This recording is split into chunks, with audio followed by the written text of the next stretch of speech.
Akashvani presents Morning News. Good morning, I am Sanjay Mattu. The headlines. Government approves sewerage projects worth 272 crore rupees under National Mission for Clean Ganga for Uttar Pradesh.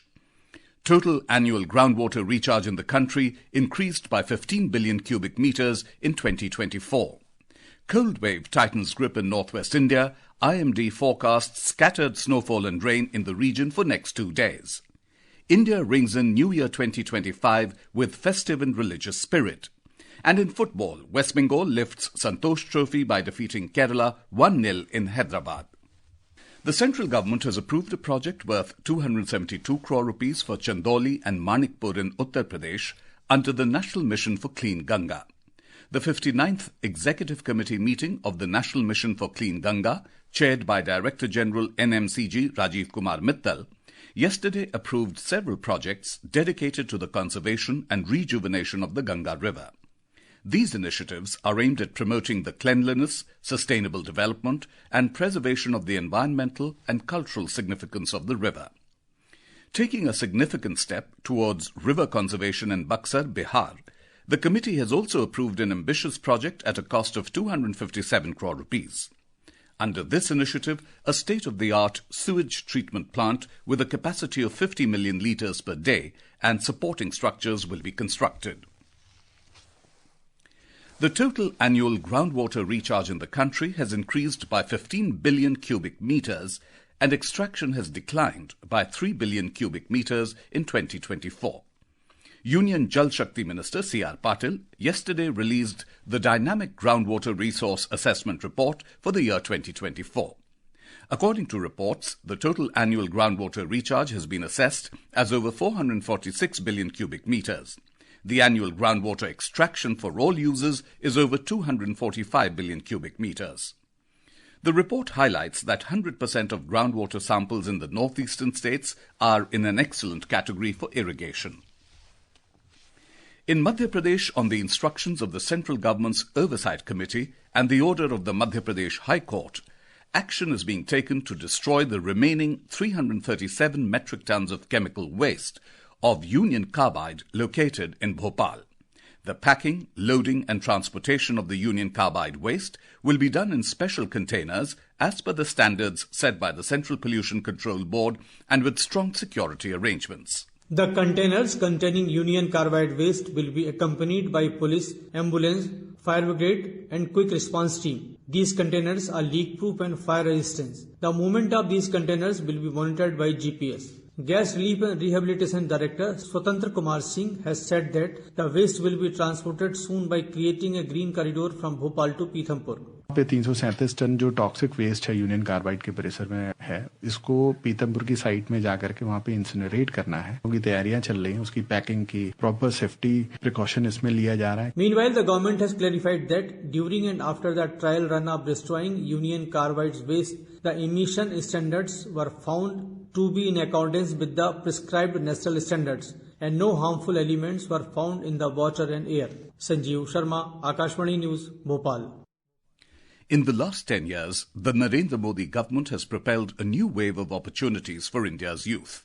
Our correspondent reports that in the first 100 days of the third term of the Modi government, appointment letters have been issued to over 15,000 youth for government jobs. From reimagining education through the transformative new education policy to nearly doubling the number of medical colleges, the government has laid the foundation for a future brimming with possibilities. The government is providing internship opportunities to 1 crore youth to bridge the gap between education and employment. More than 1 crore 42 lakh youths have been trained under the Pradhan Mantri Kaushal Vikas Yojana. To address the systematic issues of cheating and unfair practices in public examinations, the government introduced the Public Examinations Act 2024. Recognizing the importance of science and technology in India's future, the Vigyan Dhara scheme was launched to inspire and empower young minds to pursue careers in science and technology. The revival of the ancient Nalanda University is a testament to the Modi government's dedication to preserving its rich educational heritage. With Dipendra Kumar, Bhanu Pratap Singh, Akashvani News, Delhi. Akashvani News brings you glimpses of 2024 in its special year-ender series.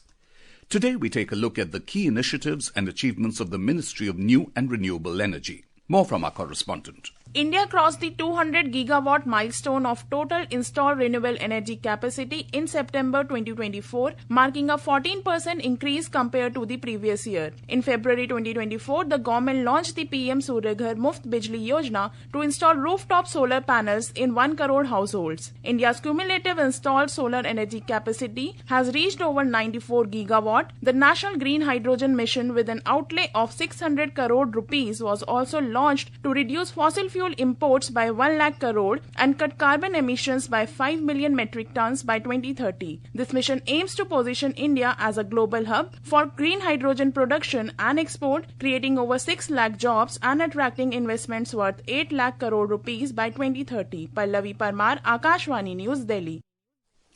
The Manipur government will provide collateral-free loans up to 50,000 rupees to the ethnic violence displaced people under the Chief Minister's Entrepreneurship Support Scheme.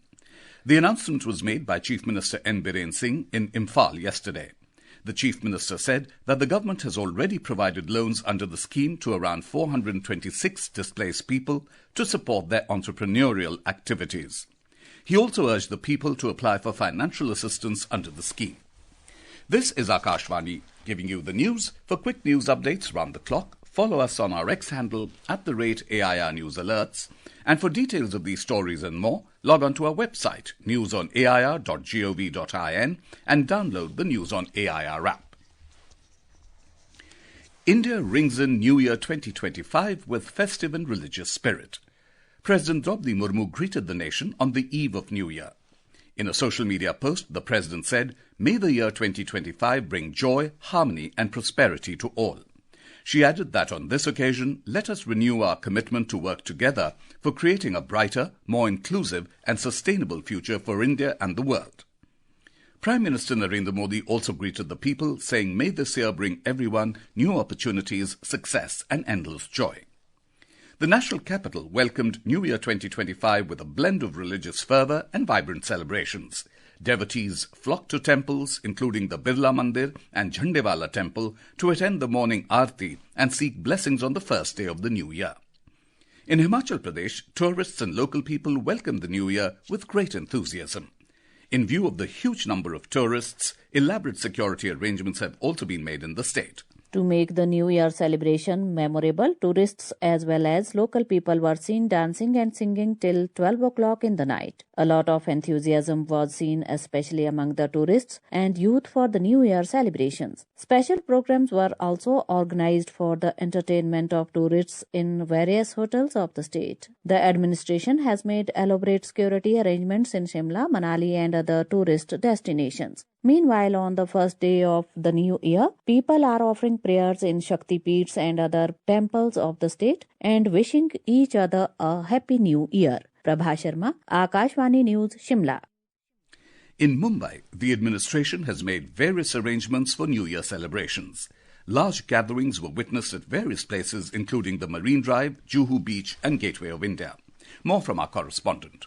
The city seafront in Mumbai, including places like Marine Drive, Gateway of India, Girgaon Chowpatty, Bandra Bandstand, Juhu and Versova beaches, witnessed large number of revelers who gathered to celebrate the new year. The administration has tightened security in order to avoid any untoward incident in the city. More than 14,000 police personnel have been deployed in the city. On the first day of the year, special aartis are performed at various temples, including Siddhivinayak and Prabhadevi. Special masses are being held at churches. Prarthana, Akashvani News, Mumbai.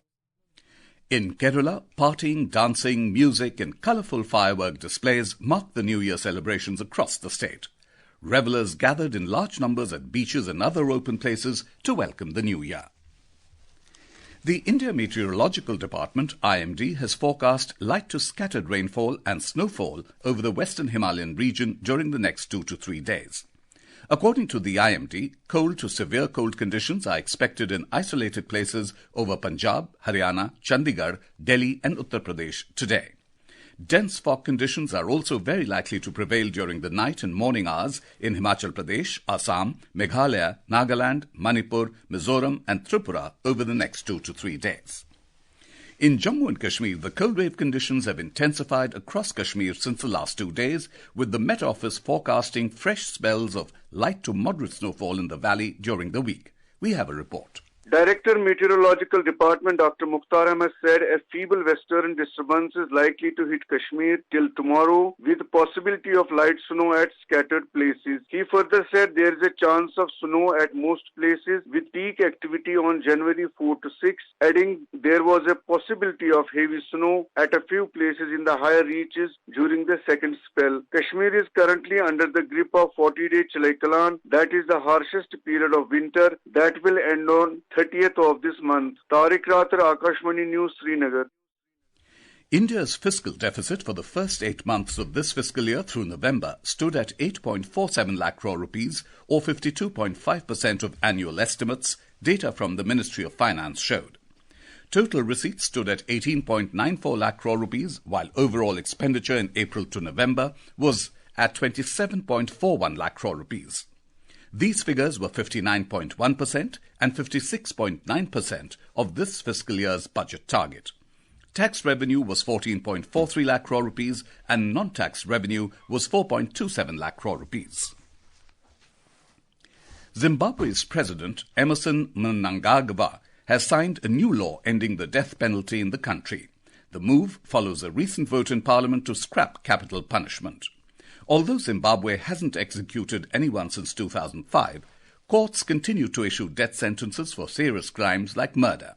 Zimbabwe's Minister of Justice, Mr. Ziambi, called the change a sign of Zimbabwe's commitment to justice and humanity.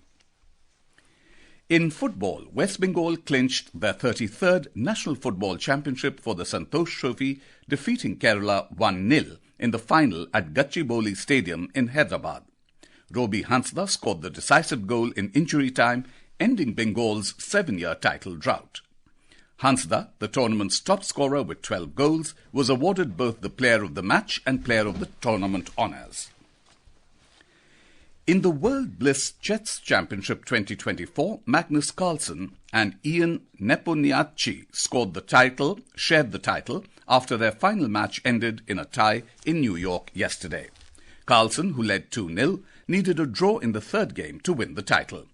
However, Nepomniachtchi came back to level the score 2-2, forcing tiebreaks. After 3 draws in sudden death games, Carlsen proposed sharing the title, which was accepted. In the women's section, China's Zhu Wenjun defeated her compatriot Li Tingji in the final to win the World Blitz Championship, completing a double after drawing 5 games. And now for a look at today's newspapers. For the major highlights, it's over to Subhadra Ramachandran. Thank you, Sanjay. The government's response to the President of Yemen approving the execution of an Indian nurse dominates front-page headlines.